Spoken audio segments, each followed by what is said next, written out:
Boa noite. Eu gostei, minha voz está... Aumenta o grave lá, por favor. Eu estou brincando, eu não sei o que significa isso. Filipenses, capítulo de número 2, versículo de número 19. Continuaremos o nosso estudo em Filipenses. Se você encontrou, você diz amém. Se você não encontrou, diz não amém. Vocês estão rápido de endereço aí, né? Vocês estão bem. Vamos lá, vamos fazer a leitura e depois a gente conversa sobre como eu vou tratar, ou como vamos tratar o texto hoje. Filipenses, capítulo de número 2, versículos 19 até o 24. Espero no Senhor Jesus enviar-lhes Timóteo o mais breve possível, a fim de que eu me sinta animado também ao receber notícias de vocês. Porque não tenho ninguém com esse mesmo sentimento e que se preocupe tão sinceramente por vocês. Todos os outros buscam seus próprios interesses e não os de Jesus Cristo. Quanto a Timóteo, vocês conhecem o seu caráter provado, pois serviu ao Evangelho junto comigo, como um filho trabalha ao lado do pai. Portanto, este é quem espero enviar tão logo eu saiba como vai ficar a minha situação. Mas confio no Senhor que também eu mesmo, em breve, irei até aí, até vocês. Amém? Estamos olhando para a carta de Paulo aos Filipenses e tentando extrair dela ideias, verdades que expressam e que mostram uma igreja viva, ou que formem uma igreja viva. Então, o nosso esforço para trazer aplicações, o nosso esforço para entender esse texto, é para entender como essa comunidade deveria ter o Evangelho abundando no meio dela, e a partir disso, ela transbordando esse Evangelho, viver a vida do Evangelho, viver essa nova vida do Evangelho, e assim ser identificada como uma igreja que vive o Evangelho na medida em que o Evangelho vive no meio dela. Nesse percurso, nós olhamos para alguns textos que são muito importantes. O relatório missionário de Paulo, do versículo 12 até o versículo de número 26 do capítulo 1. É um texto importante porque Paulo quer animar a igreja para que ela entenda que o seu atual momento, que as suas circunstâncias não impedem o trabalhar de Deus, não impedem o agir de Deus na vida da igreja e na vida das comunidades, ou da comunidade à sua volta. Vimos também o centro discursivo, um dos grandes picos dessa carta, que é do capítulo 2, versículo 1 até o versículo de número 4. Tudo parece convergir nesses 4 versículos, nesse trecho aqui. Porque Paulo agora, diante de uma instrução, de uma exortação, para que os irmãos vivam uma vida digna do Evangelho, ou seja, vivam em fidelidade, ele começa a mostrar como é que essa fidelidade se expressa no meio da igreja. E essa fidelidade se expressa com unidade, quando a igreja se preocupa em ser uma só alma, se preocupa em ter uma só mente, se preocupa em viver de uma maneira que o seu interesse também é ao outro e não apenas a si mesmo. Paulo chega a dar o exemplo de Jesus Cristo, para mostrar que Jesus fez exatamente isso que ele está exortando. Se a preocupação, se a vida cristã significa não viver para si, mas viver para o outro, logo é perceptível, é claro para todo mundo que o nosso maior exemplo, Jesus Cristo mesmo, fez isso.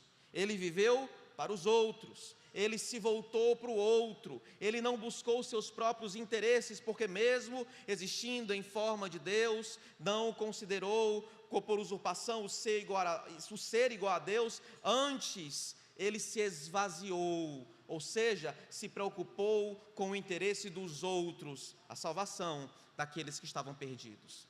E assim, o resultado natural de uma igreja que busca seguir o exemplo de Jesus é um interesse constante por santificação. É o que ele fala, por exemplo, dos versículos 12 do capítulo 2 até o versículo de número 18. Mas aí, algumas perguntas podem começar a aparecer.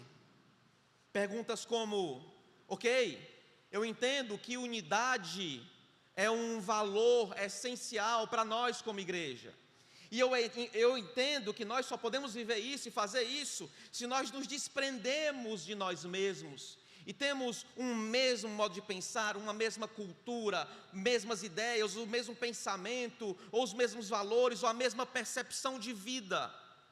Mas, se Jesus é o nosso maior exemplo, quem será capaz e quem é suficientemente bom para que possa imitá-lo? Não sei se você já passou por isso, mas todo crente em algum momento da vida fez aquela velha pergunta: o que Jesus faria? E na maior parte das vezes a gente não faz o que Jesus faria, a gente faz exatamente o contrário do que Jesus faria. E o ponto sempre parece ser, Jesus sempre parece ser tão grande, tão maravilhoso, tão excelso, e nós tão pobres, tão fracos, tão impotentes, tão incapazes. Será que há alguém de fato, será que há a possibilidade de nós imitarmos Jesus? Se Ele é tão grandioso assim.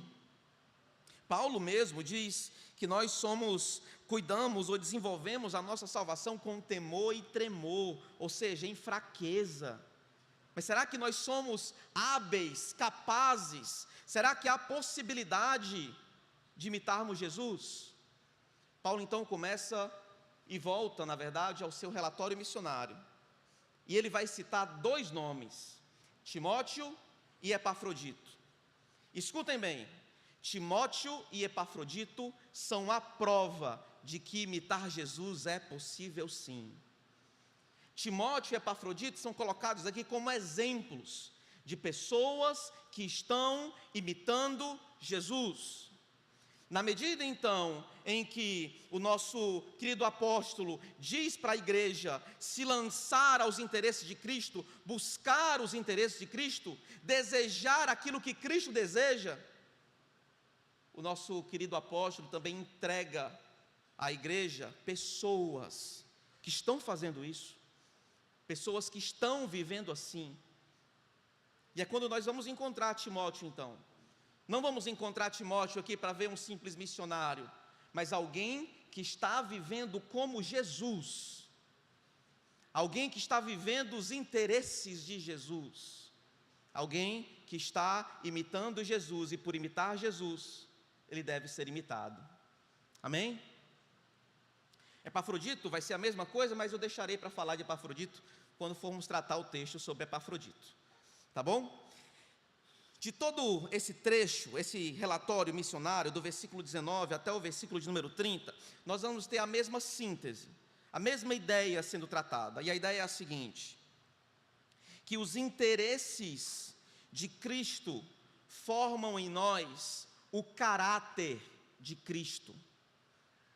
Na medida em que os nossos interesses são os interesses de Jesus, o nosso caráter, paulatinamente, dia a dia, parecerá cada vez mais com o caráter, ou, se preferir, com a fidelidade de Jesus. Os interesses de Jesus formam o caráter de Jesus em nós. Amém? Vamos ver como isso aparece agora no texto de Filipenses capítulo 2, versículos 19 até o 24.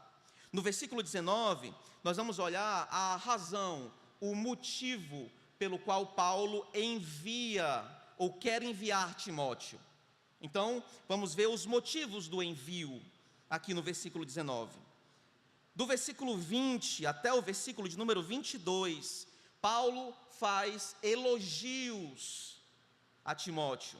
É uma sessão assim que todo mundo que tem um pouquinho mais de carência gostaria de ter um trecho desse escrito, porque são elogios fenomenais, até hiperbólicos para algumas pessoas. Mas Paulo elogia Timóteo, do versículo 20 até o versículo 22.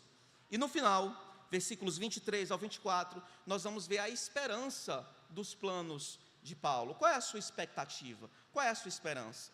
Então nós temos o registro dos planos no versículo de número 19, elogios no meio, e no final terminamos com mais planos do apóstolo.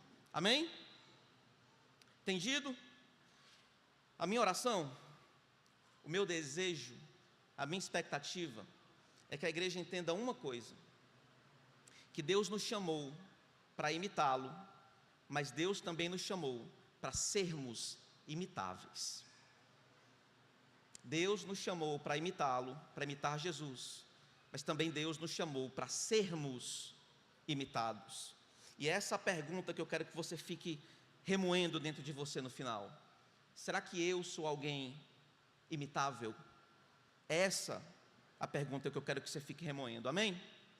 Vamos ao texto, capítulo 2 de Filipenses, versículo de número 19, diz assim o texto: espero no Senhor Jesus enviar-lhe Timóteo o mais breve possível, a fim de que eu me sinta animado também ao receber notícias de vocês. Bem, o que estava acontecendo aqui é que a carta estava em posse de Epafrodito. Epafrodito leva essa carta e Paulo menciona nessa carta que deseja enviar outra pessoa, que deseja enviar Timóteo, não porque Epafrodito não serve, mas porque ele tem um interesse específico no envio de Timóteo. E o interesse específico no envio de Timóteo é que Timóteo volte com boas notícias. Paulo diz: espero no Senhor Jesus enviar-lhes Timóteo o mais breve possível, a fim de que eu me sinta animado também ao receber notícias de vocês. O que o nosso querido apóstolo tem em mente aqui é o seguinte: eu quero que Timóteo vá levando boas notícias de mim para vocês, para que vocês possam ser animados por isso, mas eu quero que Timóteo volte com boas notícias de vocês, para que eu possa ser animado por isso. O objetivo de Paulo, então, não é um tipo de desejo egoísta, de alegria egoísta. O seu interesse é saber se a igreja está andando bem. E assim como o seu interesse também é que a igreja saiba que ele está bem. Vocês viram nos sermões passados que Paulo não tinha muita certeza se ia viver ou se ia morrer. Quanto tempo de vida ele tinha ainda. Então o que é que ele faz? Eu vou esperar um pouco para enviar Timóteo depois, porque depois, quando eu enviá-lo, a gente já vai ter uma notícia mais clara. Nós vamos ter novas, notícias mais novas para eles. E assim, Timóteo enviando, levando essas boas notícias, os irmãos poderão ficar animados. Timóteo então vai olhar para ver como é que está o crescimento da igreja, e eu mesmo espero que a igreja tenha crescido depois da minha carta, para que quando ele traga essas boas novas, eu também possa ser animado. Então, a expectativa desse envio é exatamente essa: é que os filipenses tenham boas notícias, ou seja, que Paulo já tenha uma data, já tenha um futuro mais claro, mas também Paulo está interessado em saber os resultados daquilo que falou para os filipenses. Paulo está muito interessado na vida dos filipenses. Paulo quer saber se a igreja cresceu. Paulo quer saber se a igreja ouviu. Paulo quer saber se os irmãos de fato conseguiram progredir no evangelho. Paulo quer saber se os irmãos estão vivendo a vida do evangelho. Então por isso ele espera, para que não só dê tempo de ele ter boas notícias, mas que dê tempo também de ele ter boas notícias dos irmãos. Amém? Por que eu estou dizendo isso? Porque tem alguns autores que acham que Paulo não enviou Timóteo porque Paulo estava com medo. Paulo estava com medo porque Timóteo tinha um comportamento covarde.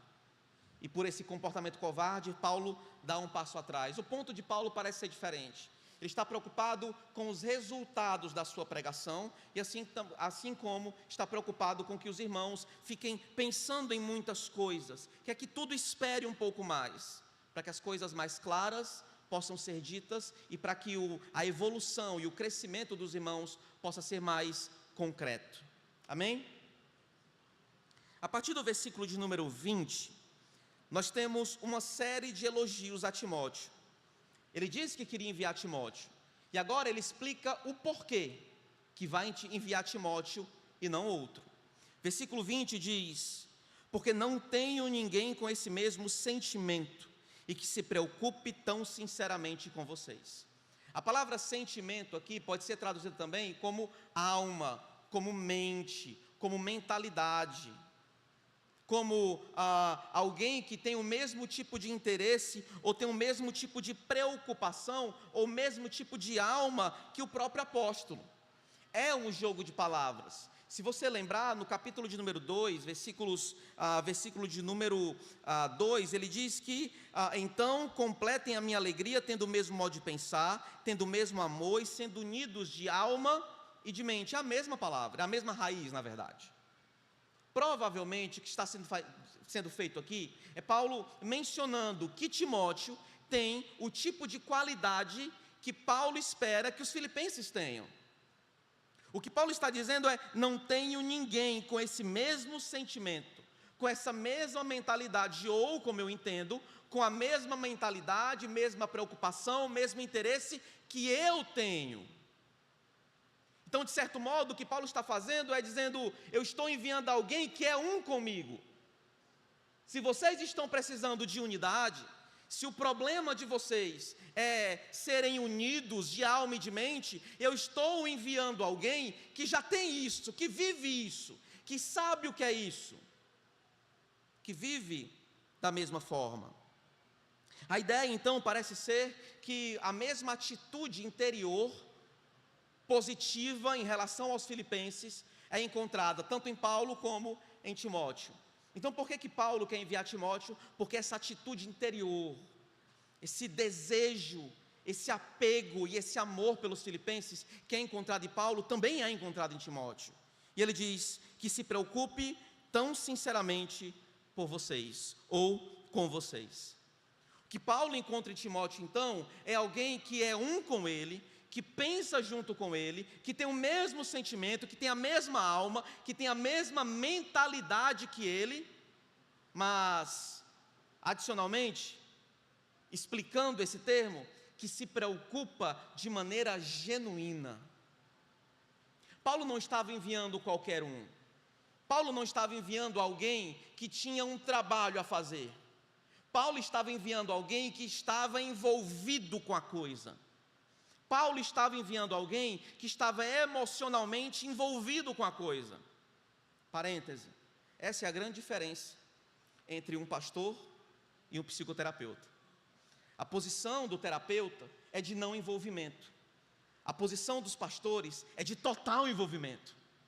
Se a posição do terapeuta e aquilo que ele está fazendo funciona na medida em que ele consegue se afastar do seu cliente ou do seu paciente, aquilo que o pastor vai fazer só funciona na medida em que ele consegue se aproximar da sua ovelha.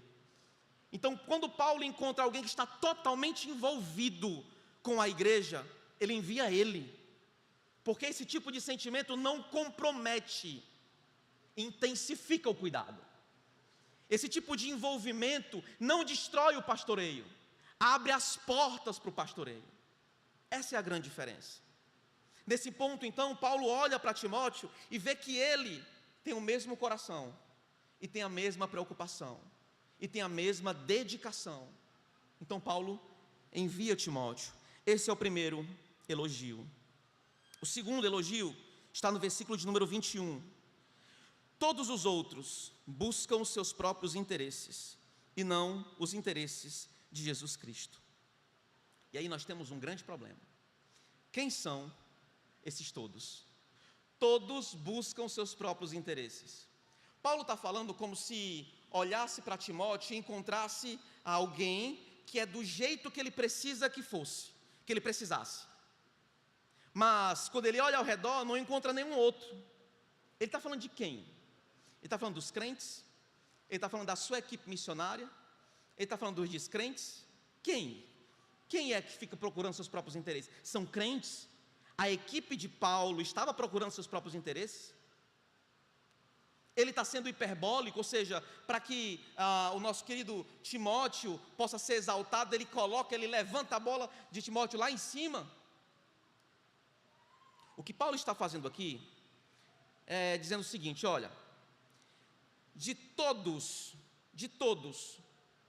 que eu tenho ao meu redor, eu encontro Timóteo e alguns outros que têm esse mesmo tipo de sentimento, esse mesmo modo de pensar, e esse mesmo coração, essa mesma preocupação. Mas quando eu levanto todas as pessoas que eu posso enviar, todos os outros não se preocupam ao ponto de abandonar suas próprias vidas. Só Timóteo entregou e entrega a sua própria vida por vocês. Então, o ponto dele aqui não é tanto ficar lidando com positivo, negativo, tentando colocar os irmãos, os crentes que estão ao seu lado, a sua equipe de lado. Porque se você olhar, o próprio Epafrodito foi uma pessoa que se entregou. Então, não está falando da sua equipe de maneira direta. O que ele está dizendo é, olha, de todos aqueles que eu poderia enviar, de todos aqueles que têm habilidades para eu enviar, de todos aqueles que eu poderia mandar para vocês, só Timóteo está preocupado o suficiente para abandonar sua vida e cuidar de vocês. De todas as pessoas que eu poderia enviar, só tem alguns capazes, e entre esses capazes, só tem um interessado. Nesse sentido, Paulo envia o seu último recurso, mas também envia o melhor de todos. Ele envia alguém não só capaz, mas interessado na vida dos outros. E esse é um outro ponto muito importante, porque a preocupação dos outros não é uma questão de preocupação entre a minha vida e a vida deles. Paulo coloca em outros termos, é entre a minha vida, os meus interesses, os interesses de Jesus. Então, de algum modo, entre aqueles que estavam vivendo em Roma, entre aqueles que estavam próximos, aqueles mesmos que estavam pregando e motivados a pregar, depois da cadeia de Paulo, da prisão de Paulo, ainda que entre esses, eles não estavam tão preocupados com outros. Eles pareciam estar mais preocupados com a sua própria realidade. Mas ele encontra Timóteo, alguém que tem um coração parecido com o dele, alguém que tem a alma parecida com a dele, alguém que tem as preocupações parecidas com a dele, alguém que se preocupa genuinamente com os irmãos de Filipos, mas também alguém que se preocupa genuinamente com os interesses de Jesus e não com seus próprios interesses.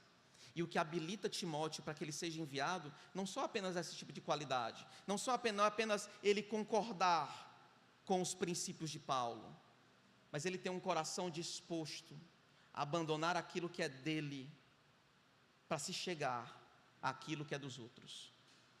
E o ponto é, Timóteo foi colocado aqui por algum motivo. Ele tem a mesma mentalidade de Paulo, e ele tem os interesses de Jesus.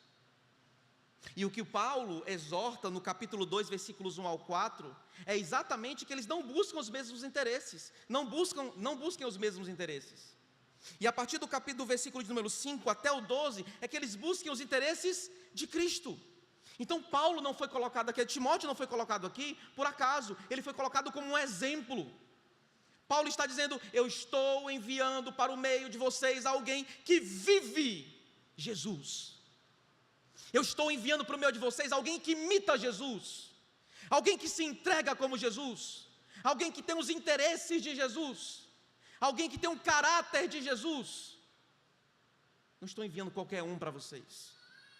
Eu estou enviando alguém que está preocupado genuinamente com vocês, do mesmo modo que o nosso fiel Cristo se preocupou. Eu estou enviando alguém que está disposto a abandonar tudo por vocês, assim como Cristo, que mesmo existindo em forma de Deus, não tomou por usurpação, não considerou por usurpação ser igual a Deus, mas se esvaziou. O que está fazendo aqui, o que Timóteo está fazendo aqui é se esvaziando. E o envio de Timóteo é porque Timóteo é aquele que se esvazia. Timóteo era capaz de se esvaziar, e é por isso que ele ia ser enviado. O terceiro elogio, versículo de número 22. Quanto a Timóteo, vocês conhecem o seu caráter provado, pois serviu ao Evangelho junto comigo como um filho que trabalha ao lado do pai. Em Atos capítulo 16, você vê que durante a pregação de Paulo em Filipos, Timóteo está lá.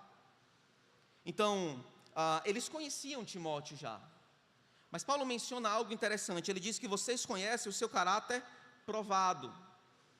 É aquilo que Paulo fala às vezes, fala em Romanos capítulo de número 5, de experiência. Mas nós também nos alegremos nas nossas tribulações, porque a tribulação produz paciência, a paciência, esperança, a esperança, experiência. Não é assim? A experiência aí é um caráter provado. Então a tribulação produz isso, a paciência produz isso, e no final nós temos um caráter que foi aprovado por Deus, e esse caráter que foi aprovado por Deus, depois de todo esse processo, é o caráter de alguém que pode ter esperança, porque ele está aprovado. Então Paulo está dizendo o seguinte: olha, esse Timóteo que eu estou enviando para vocês, até vocês, é alguém que viveu dificuldades, viveu circunstâncias, mas foi aprovado por Deus. O seu caráter foi aprovado por Deus. Sabe quem foi aprovado por Deus em Filipenses? Jesus. O texto do capítulo 2, versículo 5 até o versículo 11, é um texto que sai da humilhação à exaltação. Olhe para o versículo de número 5, do capítulo 2. Tenham entre vocês o mesmo modo de pensar de Jesus Cristo, que mesmo existindo na forma de Deus, não considerou o ser igual a Deus algo que deveria ser retido a qualquer custo. Pelo contrário, ele se esvaziou, assumindo a forma de servo, tornando-se semelhante aos seres humanos, e reconhecido em figura humana, ele se humilhou, tornando-se obediente até a morte, e morte de cruz. Por isso também Deus o exaltou sobremaneira, e lhe deu um nome acima de todo nome. O que é que está acontecendo aqui? A atitude de Jesus foi aprovada por Deus. Jesus foi encontrado obediente, Jesus foi encontrado fiel, e por isso Deus o exaltou. Jesus foi aprovado. Entenderam? Quem é que Paulo está enviando agora? Alguém que tem um caráter aprovado. Alguém que imita Jesus com fidelidade. Todos os elogios de Paulo a Timóteo dizem respeito à maneira como Timóteo é fiel, a maneira como Timóteo está preocupado, a maneira como Timóteo é alguém que é um exemplo concreto entre nós, daquilo que ele espera que a igreja faça. É alguém que imita Jesus, é alguém que sabe viver em unidade, é alguém que não procura os seus próprios interesses, é alguém que tem um caráter aprovado mesmo diante de muitas circunstâncias. Na medida em que se esvazia, é alguém que foi aprovado, é alguém que viveu circunstâncias difíceis e foi aprovado por Deus. Paulo envia Timóteo, meus irmãos, porque ele é um exemplo de alguém que, pelos interesses de Cristo, agora tem o caráter de Cristo formado nele. Vocês estão entendendo o ponto? Paulo está enviando alguém que se preocupou tanto com as coisas de Jesus, que agora ele é um exemplo de alguém que imita Jesus. Paulo diz que ele trabalhou e serviu no Evangelho junto com ele, como um filho trabalha ao lado do pai. Alguns irmãos tiram esse tipo de texto de contexto e falam, por exemplo, que existe paternidade espiritual, e a partir disso eles começam a dizer: olha, você me obedece, eu sou o seu dono, ou você deve estar debaixo da minha cobertura espiritual. Você já ouviu isso, né, pastor? Está debaixo da minha cobertura espiritual, eu sou o pai de todos, teve uma pessoa aí há um tempo atrás que foi ungido, pastor Vabas deve lembrar, foi ungido patriarca, auxiliar, diácono, evangelista, presbítero, evangelista, pastor, apóstolo, patriarca, pai de todos, no próximo é Jedi, e vai subindo até a ideia de paternidade. Mas o que Paulo está dizendo aqui provavelmente é outra coisa totalmente diferente. O que ele está dizendo é: nós servimos juntos no Evangelho, e ele serviu junto comigo como um filho que trabalha ao lado do pai. Imagina um pai que está ensinando a profissão para o seu filho. O que ele está dizendo é que Timóteo acompanhou a pregação, Timóteo aprendeu, Timóteo estava do lado dele como um bom discípulo, aprendendo o que ele fazia como mestre. Simples. Então esse homem, Timóteo, que está sendo enviado, é alguém que aprendeu, que obedeceu, que entendeu o Evangelho, que serviu o Evangelho, que continua servindo o Evangelho, que emula o caráter de Cristo, e que agora está pronto, disposto a se entregar pelos filipenses. Amém? Por quê? Porque aquele que tem os interesses de Cristo, nele é formado o caráter de Cristo.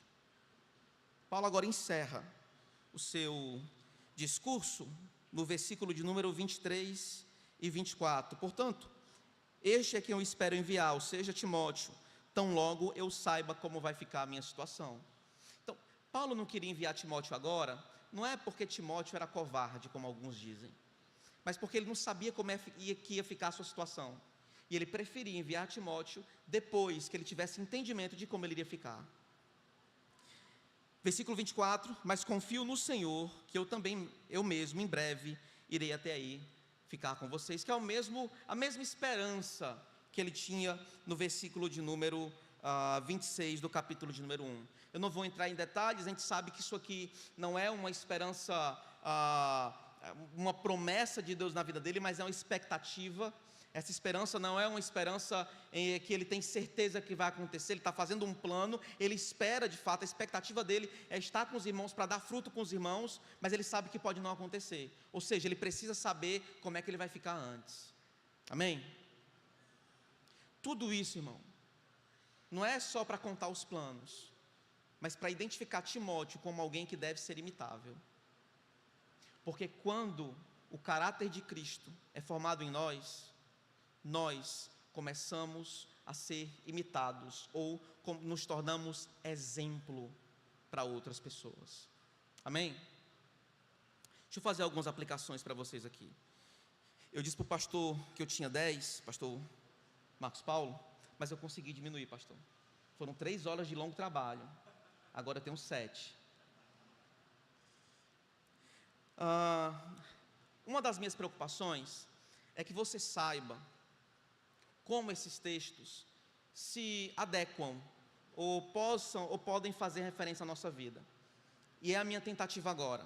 Então, todas as vezes que eu tentar fazer o que eu saí fazendo a aplicação, é tentar linkar aquilo que o texto fala de síntese. Qual é a síntese? É que aqueles que têm o interesse de Cristo têm neles formado o caráter de Cristo. Em como a gente faz essas coisas, essa verdade, tocar a nossa vida hoje, para que a gente entenda o nosso entorno, a nossa própria vida, a vida dos outros. Amém? Então, o que eu espero é que você reflita naquilo que está sendo dito aqui, leve para casa não só a exposição, mas também as aplicações, tá bom? Primeiro, Paulo envia Timóteo para ser um exemplo daquilo que ele exorta acerca de Jesus. E nós, meus irmãos, nós devemos entender que uma igreja saudável, uma igreja viva, uma igreja cheia de saúde, é uma igreja cheia de bons exemplos, é cheia de imitadores de Jesus, é cheia de gente que pode ser imitada. Eu ouso dizer que uma igreja que não tem ninguém que mereça ou possa ser imitado, não é uma igreja saudável. Ainda que ela tenha exposição bíblica, ainda que ela tenha boa teologia, ainda que ela tenha louvores cristocêntricos, ainda que as suas canções sejam canções congregacionais, se essa igreja não tem bons exemplos, se essa igreja não tem ninguém que possa ser imitado, essa igreja não é uma igreja saudável. Igrejas saudáveis têm bons exemplos. Igrejas cheias de saúde espiritual são igrejas cheias de imitadores de Jesus. São igrejas cheias de pessoas que podem ser imitadas. E eis a pergunta: nós podemos ser imitados? Onde podemos ser imitados? Onde não podemos ser imitados? Porque isso, por mais que você já tenha ouvido isso de muitas formas e pareça muito clichê, as pessoas vão imitar o que você faz e não só ouvir o que você diz. Eu lembro de uma conversa com um jovem não daqui, era de um projeto um pouco distante daqui. Ele chegou para mim e disse: meu pai olhou para mim enquanto fumava e bebia, né, e se embriagava e dizia: tá vendo isso aqui? Tá vendo isso aqui? Faça isso com você não. Good. Maravilha. É isso. As suas palavras terão um grande poder. Meus irmãos, aquilo que a gente faz vai ser imitado. Ou você acha que os nossos filhos não vão imitar a nossa ira, que os nossos filhos não vão emular os nossos medos, que os nossos discipulados não vão imitar a nossa rebeldia, que o nosso cônjuge não vai imitar a nossa impaciência? Claro que vai. Nós vamos ser imitados. Na medida em que você tem um grande problema, sabe aquele tipo de atrito que parece guerra, né? Não é puxão de cabelo, mas no coração está tendo agressão a todo tempo, né? Excesso de comunhão, aquele negócio que, sabe, um risca a faca sem a faca, que é o jeito que o crente risca a faca. Se você for olhar, os dois estão se imitando. Emoção é isso. Você já viu na salinha das crianças? Uma criança grita e a outra faz o quê? Grita. E a outra que está do lado faz o quê? Grita. E a outra que está no meio faz o quê? Grita. Porque fatores, questões emocionais são sintonizáveis. Emoções são sintonizáveis. Na medida em que você emula uma emoção muito forte, a probabilidade de as pessoas que estarem em volta emularem a mesma emoção é grandíssima. Nesse sentido, meus irmãos, nós somos muito mais imitáveis do que possamos imaginar. O pessoal não vai imitar apenas o seu trato com a casa, vai imitar o seu trato com os outros, vai imitar não só as suas palavras, mas os seus conceitos. Cristo nos chamou para sermos imitáveis, meus irmãos. Cristo nos chamou para sermos imitáveis. Cristo nos chamou para imitarmos a Ele, e na medida em que imitamos a Ele, nós mesmos nos tornarmos pessoas imitáveis. Se essa não é uma preocupação com a gente, de nos tornarmos bom exemplo, não apenas aqui dentro, mas lá fora, de sermos imitados ou imitáveis, seremos cada vez mais uma igreja doente. Não estou dizendo que é doente não, que nós somos doentes. Eu estou dizendo que nós vamos adoecer. E a nossa vida se esvai. Se não há bons exemplos numa comunidade, se não há gente que possa ser imitada, pergunte para si mesmo: se todos da igreja imitassem a minha dedicação ao serviço, teríamos culto hoje? Se todos na igreja imitassem a minha preocupação com o discipulado, pessoas estariam crescendo com o discipulado? Se todas as pessoas imitassem a minha preocupação com a minha família, como estariam as famílias hoje? Teria família saudável na igreja hoje? Se nós não somos ou não temos uma igreja cheia de gente imitável, nós vamos ficar doentes até a beira da morte. Amém? Jesus chamou você para imitá-lo, e assim para que você mesmo seja imitado. Segundo, o caráter aprovado de Timóteo. Você pode ver isso no versículo 20 até o versículo de número 22. O caráter aprovado de Timóteo é descrito como sendo formado a partir dos interesses de Jesus. Isso deve nos fazer refletir, meus irmãos, em como os nossos interesses moldam o nosso caráter. Os seus interesses moldam o seu caráter. Aquilo que você é mais resultado do que te interessa do que com aquilo que aconteceu com você. E ó, que eu sei que aquilo que nos aconteceu nos forma em muito. Mas uma das coisas mais interessantes de uma teoria bíblica da personalidade é que os nossos compromissos internos mais fundamentais são as réguas que formam a nossa personalidade. É por isso que quando Jesus muda o nosso coração, geralmente há uma mudança pessoal, a nível de personalidade até.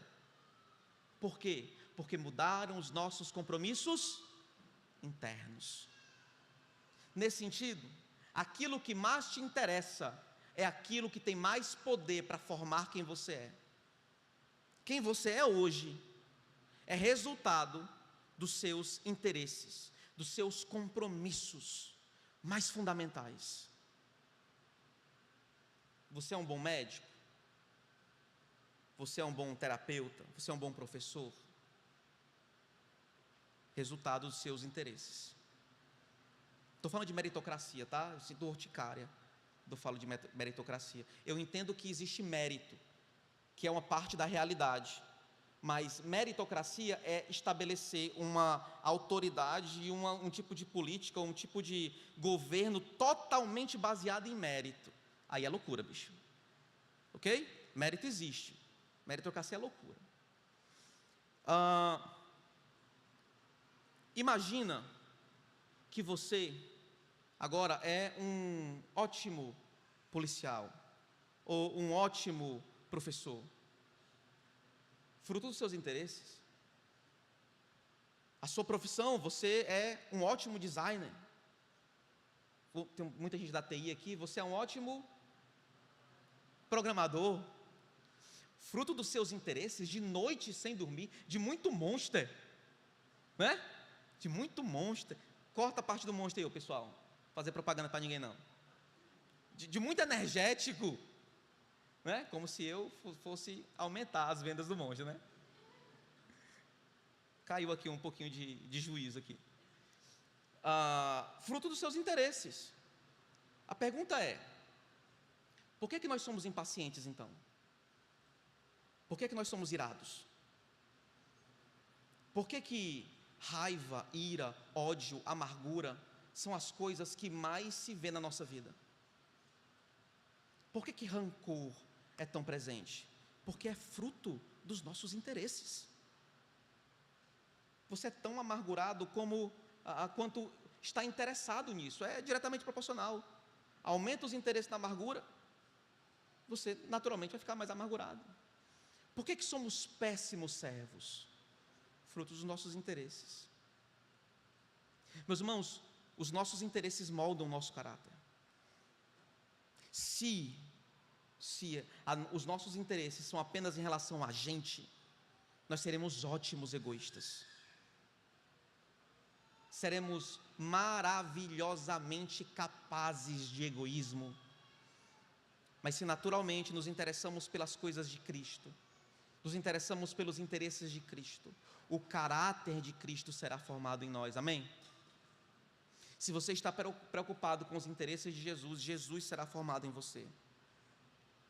Terceiro, o caráter aprovado de Timóteo é o resultado de uma vida cheia de provações, cheia de escolhas, meus irmãos, cheia de muito trabalho, mas tudo isso vivido diante dos interesses superiores de Jesus, dos interesses superiores encontrados na vida, na obra e nos ensinos de Jesus, vividos diante da fidelidade de Jesus. A gente pode até estar na igreja, pode servir de vez em quando, e como a gente tem escala, às vezes, a gente nem está muitas vezes escalado. Tem alguns momentos que a gente vai ver a escala, e eu sirvo hoje depois de 3 meses. Para mim é mesmo que não servir. Mas espaçado, a gente pode até ajudar da melhor maneira possível.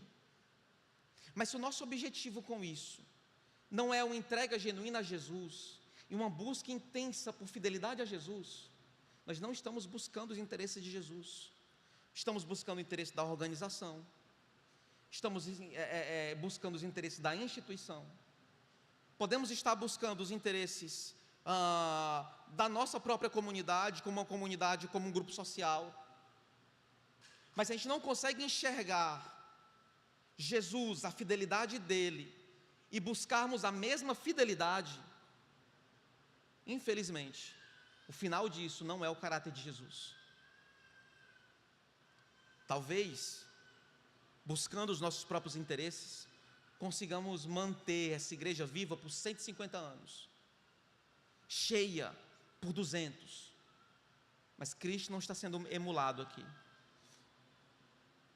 Essa igreja será viva para Cristo na medida em que ela vive Cristo. Nós seremos vivos para Cristo na medida em que Cristo e a fidelidade de Cristo é aquilo que nós buscamos, amém? O nosso caráter é aprovado na medida em que nós nos entregamos à fidelidade. E aí, como é que eu digo isso? A gente cai em cada erro bobo. Lembro de uma vez, um jovem chegou para mim e disse assim: pastor, eu tenho 20 anos. Aí eu disse: ixi, meu irmão, vai vir desgraça depois disso.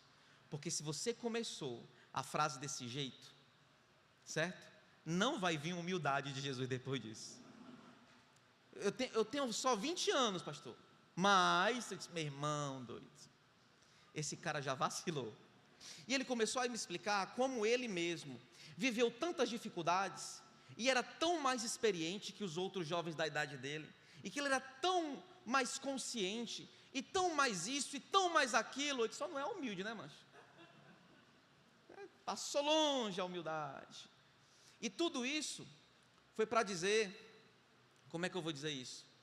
Que as escolhas dele para a igreja eram melhores que a escolha da liderança da igreja para a igreja.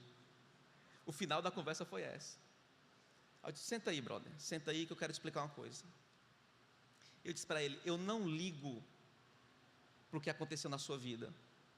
Quer dizer, ligo e sinto muito, porque eu sabia da vida e era complicada mesmo. Mas isso não significa que você tem um caráter provado ou aprovado.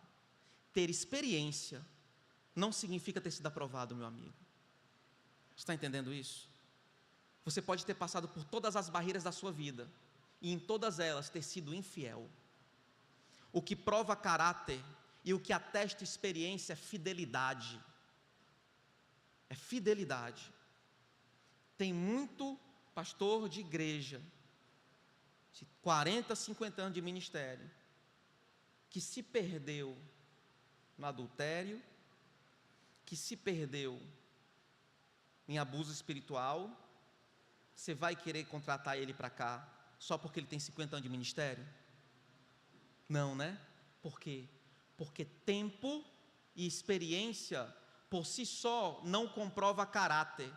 O que comprova caráter, meu filho, é fidelidade. Se tu não é fiel, tua experiência não serve. Está entendendo isso? E a gente começa a buscar de repente, qualquer coisa que nos comprove, nos dê poder e autoridade, menos fidelidade. E o que comprova a autoridade de Timóteo aqui é a fidelidade que ele tem a Jesus, amém? Você entendeu, amém? Então, meus irmãos, os interesses de Cristo formam o caráter de Cristo em nós. Isso deve ser uma realidade constante na nossa vida. Agora, o contraste que Paulo faz entre Timóteo e aqueles outros que buscavam os seus próprios interesses, deve nos fazer temer e refletir. Paulo diz que Timóteo, diferente dos outros, buscava o interesse de Cristo, mas tantos outros não, todos buscam os seus próprios interesses. Isso é uma realidade triste para ser enxergada ou vista no meio da igreja. Os interesses de Cristo nos levarão ao céu, para onde os nossos próprios interesses nos levarão. E naturalmente os interesses de Cristo nos levarão ao serviço de outras pessoas. É o que Timóteo está fazendo aqui. O contraste é: Timóteo tem os interesses de Jesus, os outros não, logo eu vou enviar Timóteo para servir vocês. A conclusão é: serve quem pensa nos interesses, ou quem tem um interesse nos interesses de Jesus. A pergunta é: e quem não serve? E quem não se entrega pelo outro? E quem não ajuda? E quem não cuida? E quem não se entrega? E quem não se esquece nem por um minuto? Tem ou não tem os interesses de Cristo? Isso deve nos fazer temer. Quando nós, como igreja, aumentamos em quantidade de membresia, vez a vez, semestre a semestre, e a quantidade de pessoas de serviço só diminui ou continua a mesma, é de se pensar: o que é que nos interessa? Porque se for Jesus, servir aos outros é o resultado lógico.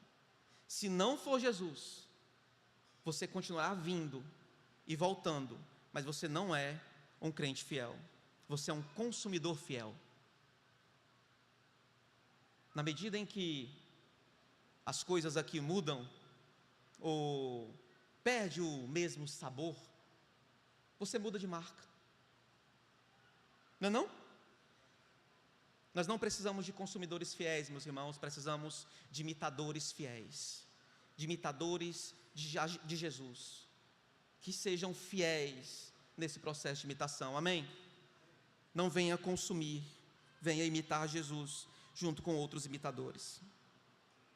6, está acabando. Paulo e Timóteo, com o mesmo modo de pensar, com o mesmo interesse, com a mesma preocupação genuína, tentam encorajar a igreja a servir entre eles, a se dedicarem uns aos outros. Mas é fundamental perceber que Paulo e Timóteo estão numa posição de autoridade, de liderança aí.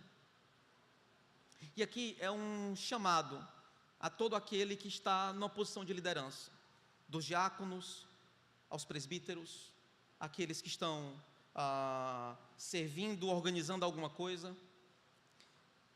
Unidade, muitas vezes, começa pela gente. Quando nós, como liderança, estamos preocupados com unidade, quando nós, como liderança, estamos preocupados em imitar Jesus, nós começamos a ser imitados. Precisa começar da gente. É importante que comece da gente. E é importante, até um conselho para as eleições, que você lembre que quando você vota em um diácono, quando você vota em um presbítero, você não está votando em alguém que vai organizar uma coisa, que vai organizar um culto. Você está votando em alguém que você quer imitar. Você está entendendo isso? Você está votando em alguém, você está aprovando alguém que você quer imitar. Isso é importante.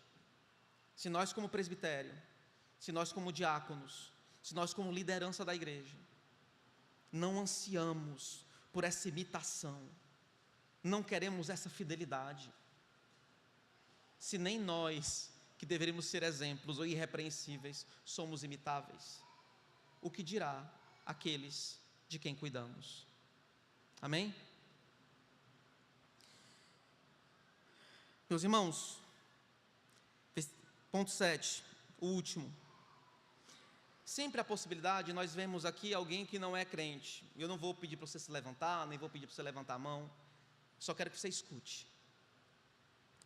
Se você não conhece Jesus, ou se você acha que conhece Jesus, mas junto com Jesus tem acreditado e confiado em outros que têm tanto poder, ou que na sua cabeça, no seu coração, tem tanto poder, tem tanta autoridade, você não conhece de fato.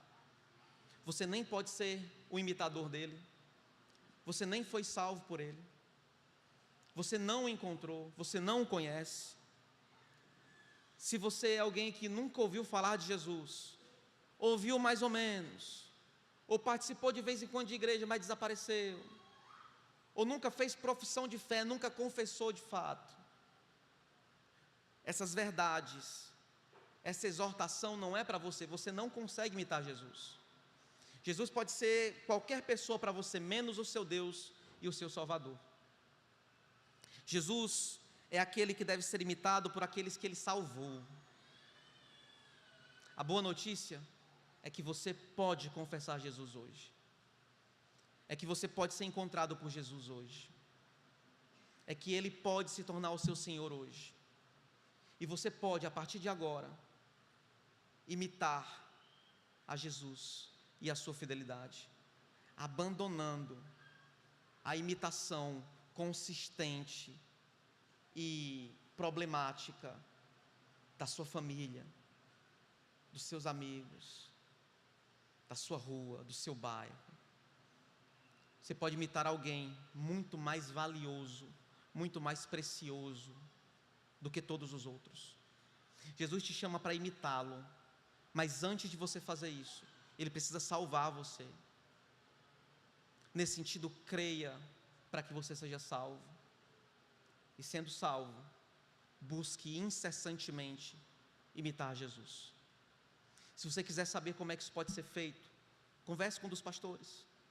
Fale com algum irmão que está do seu lado. Pergunte como é que faz e a gente explica a você. Se você não me encontrar, qualquer irmão dessa igreja é capaz, ou deveria ser capaz, de guiar você nesse processo. Amém? Vamos orar. Deus, obrigado pela Tua santa palavra, obrigado pelas Tuas boas verdades, que o Senhor nos ajude a viver fidelidade, que possamos ser encontrados fiéis, que em nome de Jesus, possamos incessantemente buscarmos imitar aquele que nos salvou, e que nesse processo possamos ser inspiração para outros, que possamos inspirar a vida de outros, que a nossa vida possa ser imitável, Senhor, que o nosso caráter possa ser aprovado por meio de fidelidade, assim como Cristo foi. Que a unidade, que é um anseio e que deve ser um anseio de toda a igreja, comece com uma busca incessante de viver os interesses de Cristo, de desejar aquilo que Cristo deseja. É a nossa oração em nome de Cristo. Amém.